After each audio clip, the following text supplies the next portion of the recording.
കേരളത്തിലെ പൊതുവിദ്യാഭ്യാസ സ്ഥാപനങ്ങൾ ഒരു പുതിയ അധ്യയന വർഷത്തിലേക്ക് കാൽവെക്കുന്ന പ്രവേശനോത്സവ വേളയിൽ തലസ്ഥാന നഗരിയിലെ അംബേദ്കർ മെമ്മോറിയൽ മോഡൽ റെസിഡൻഷ്യൽ സ്കൂളിൽ നിന്നുയർന്ന ഒരു വാർത്ത കേരള രാഷ്ട്രീയത്തിൽ വലിയ തോതിലുള്ള ചർച്ചകൾക്കും നയപരമായ സംവാദങ്ങൾക്കും കാരണമായിരിക്കുകയാണ്.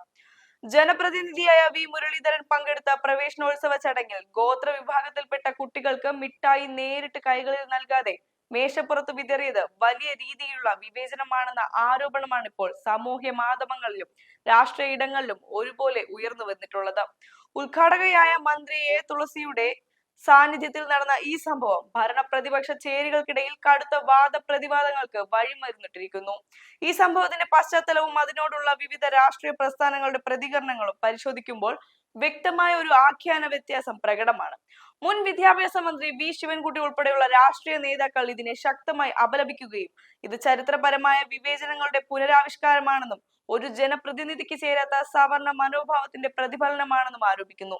എന്നാൽ മറുഭാഗത്ത് മിഠായികൾ ഒന്നൊന്നായി കൈമാറുന്നതിന് പകരം ഒരു കവർ പൂർണ്ണമായും പൊട്ടിച്ച് കുട്ടികൾക്ക് അവരുടെ ഇഷ്ടാനുസരണം എടുക്കാൻ പാകത്തിന് മേശപ്പുറത്ത് വയ്ക്കുക മാത്രമാണ് ചെയ്തതെന്നാണ് BJP അനുകൂല കേന്ദ്രങ്ങൾ വ്യക്തമാക്കുന്നത്. രാഷ്ട്രീയമായ ഈ വിയോജിപ്പുകൾ നിലനിൽക്കുമ്പോഴും ഒരു പൊതുവേദിയിൽ പാലിക്കേണ്ട ഔദ്യോഗിക പെരുമാറ്റച്ചട്ടങ്ങളും ജനപ്രതിനിധികളുടെ ഉത്തരവാദിത്തങ്ങളെയും കുറിച്ചുള്ള ഗൗരവമേറിയ ചോദ്യങ്ങൾ ഇത് ഉയർത്തുന്നുണ്ട്. ഒരു ജനാധിപത്യ ഭരണ സംവിധാനത്തിൽ ഇത്തരം സംഭവങ്ങൾ കേവലം വ്യക്തിപരമായ പെരുമാറ്റ ദൂഷ്യങ്ങൾക്കപ്പുറം വലിയ സാമൂഹിക സാമ്പത്തിക പ്രത്യാഘാതങ്ങൾ ഉണ്ടാക്കുന്നവയാണ്.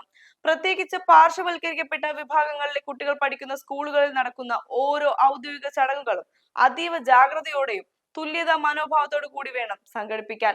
പൊതുവിദ്യാഭ്യാസ സംരക്ഷണ യജ്ഞവും സാമൂഹിക ഉൾച്ചേർക്കൽ നയങ്ങളും ശക്തമായി മുന്നോട്ട് കൊണ്ടുപോകുന്ന ഒരു സംസ്ഥാനത്ത് ഭരണകൂടത്തിന്റെ വികേന്ദ്രീകൃത വികസന ലക്ഷ്യങ്ങളെയും സാമൂഹിക നീതിയെയും ഇത്തരം വിവാദങ്ങൾ പ്രതികൂലമായി ബാധിക്കാൻ സാധ്യതയുണ്ട്.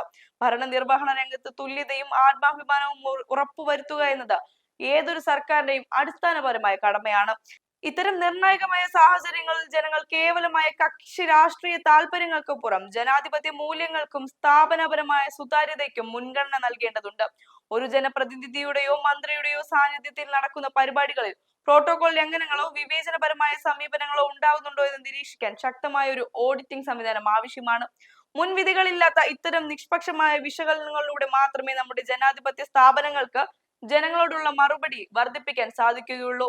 സമൂഹത്തിൽ തുല്യതയും നീതിയും ഉറപ്പാക്കുന്നതിൽ ഓരോ പൗരനും തുല്യമായ പങ്കുണ്ട്. ഈ വിഷയത്തിൽ രാഷ്ട്രീയപരമായ ചേരിതിരിവുകൾക്കപ്പുറം നയപരമായ മാറ്റങ്ങളും ഭരണഘടനാപരമായ മൂല്യങ്ങളും എങ്ങനെ സംരക്ഷിക്കപ്പെടണം എന്നതിനെ കുറിച്ചുള്ള നിങ്ങളുടെ വസ്തുതാപരമായ വിലയിരുത്തുകൾ താഴെ കമന്റ് ബോക്സിൽ രേഖപ്പെടുത്തുക. ആരോഗ്യകരമായ ഒരു ജനാധിപത്യ സംവാദത്തിനായി ഈ വീഡിയോ മറ്റുള്ളവരിലേക്കും പങ്കുവയ്ക്കുക.